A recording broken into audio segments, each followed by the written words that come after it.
News 18 की digital नशियात में आपका खैर मकदम। मैं हूँ आफाक शाह के साथ मुदस्सिर कादरी। नाज़रीन, आज दिन के हवाले से बड़ी और अहम खबरों की बात करेंगे तो सबसे बड़ी खबर यह है कि Jammu Kashmir drug and food control organisation ने 3 कफ सिरप्स की सेल पर मुकम्मल तौर पर पाबंदी आयद कर दी है।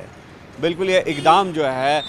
हिंदुस्तान की कुछ रियासतों में बच्चों की अमवात को लेकर जो है ये उठाया गया है। और जिस तरह से अगर तफसीलात की हम बात करेंगे तो इस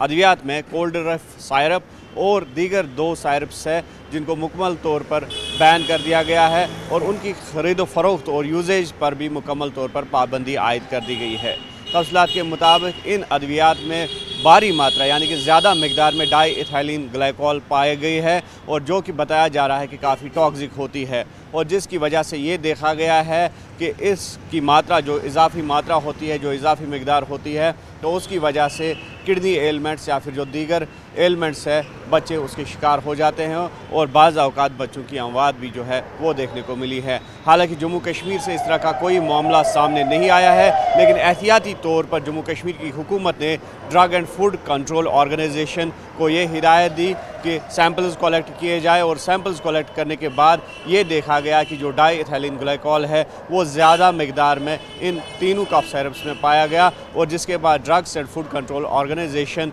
जम्मू कश्मीर ने मुकम्मल तौर पर इन तीनों कफ सिरप्स पर पाबंदी आयद कर दी है और लोगों से कहा गया है कि एहतियात बरतें। और जिस तरह से हम देख रहे हैं कि गुज़श्ता दिनों में या इन दिनों जो वायरल फीवर है वो ज़्यादा पाया जा रहा है बच्चों में और चेस्ट कंजेशन या चेस्ट इन्फेक्शंस की इतलात भी जो है वो मौसूल हो रही है। और ऐसे में माहिरीन का मानना है कि जब भी इस तरह के सिम्टम्स बच्चों में पाए जाए तो फौरी तौर पर डॉक्टर की सलाह ली जाए और डॉक्टरों से जो है मशवरे लिए जाए और साथ ही साथ एहतियात बरतने की भी जो है सलाह दी गई है। और जिस तरह से आने वाले वक्त में मज़ीद सर्दी बढ़ने के इम्कानात जो है तो ऐसे में अडल्ट्स या फिर जो बुज़ुर्ग अफराद हैं उनके लिए भी एडवाइज़री जो है वो जारी कर दी गई है महकमे सेहत की तरफ से, डॉक्टर्स की तरफ से। तो कुल मिलाकर ये देखा जा रहा है कि काफ़ी एहतियात बरतने की ज़रूरत है। और जो वायरल फीवर्स की बात करेंगे बच्चों में या फिर चेस्ट कंजेशंस की बात करेंगे तो इन दिनों ये देखा जा रहा है कि बच्चे ज़्यादा इसके शिकार हो रहे हैं। तो ऐसे में काफ़ी एहतियात बरतने की जो है वालिदैन को तलकीन की गई है। दूसरी बड़ी ख़बर यह है कि जिस तरह से हम देख रहे हैं कि काबीनी मीटिंग जो है वो कल मुनक़्क़द की गई। एक काबीनी इजलास बुलाया गया जिसकी सदारत वज़ीर आला उमर अब्दुल्ला ने की सिविल सेक्रेटरीट में। तो 3 जो बिल्स हैं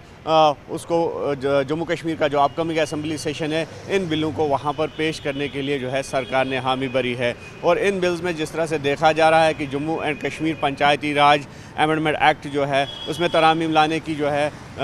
सरकार ने मंजूरी दी है और साथ ही साथ जो Jammu Kashmir shops and business establishment act है उसमें भी अमेंडमेंट लाने की जो है तजवीज़ की गई है। और साथ ही साथ जिस तरह से हमने देखा कि जो मैरिज असिस्टेंस स्कीम थी तो उसमें ये देखा गया था कि जो उसकी एलिजिबिलिटी है तो उसमें मिडिल पास जो है वो क्राइटेरिया रखा गया था, लेकिन अब कहा जा रहा है कि काबीना ने मंजूरी दी है कि उस क्राइटेरिया को हटा दिया जाए। और जिस तरह से ओवरऑल जो देखा जा रहा है कि जो BPL यानी कि बिलो पॉवर्टी लाइन से मुंसलिक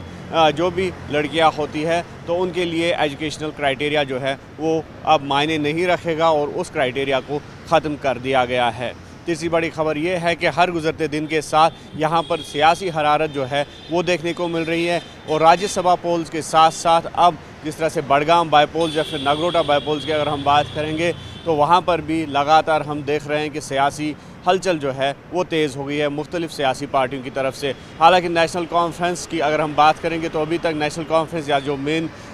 जमातें हैं यहाँ की PDP की अगर हम बात करेंगे तो इन दोनों जमातों की जानिब से इन दोनों सीटों पर कोई भी उम्मीदवार अभी तक खड़ा नहीं किया गया है। लेकिन सोर्सेज़ का कहना है कि आइंदा दिनों में इस पर जो है फैसला लिया जाएगा दोनों पार्टियों की तरफ से कि कौन कौन से उम्मीदवार इन सीटों पर पार्टी की तरफ से लड़ेंगे। अब देखने वाली बात यह होगी कि किस तरह से जो BJP दावा कर रही है नगरोटा सीट को हासिल करने का या फिर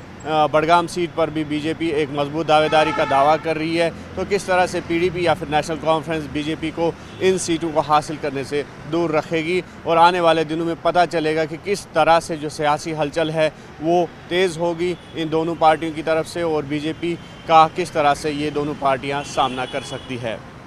मज़ीद अपडेट्स और ख़बरों के लिए आप देखते रहे न्यूज़ 18 JKLH और हमें दीजिए इजाज़त।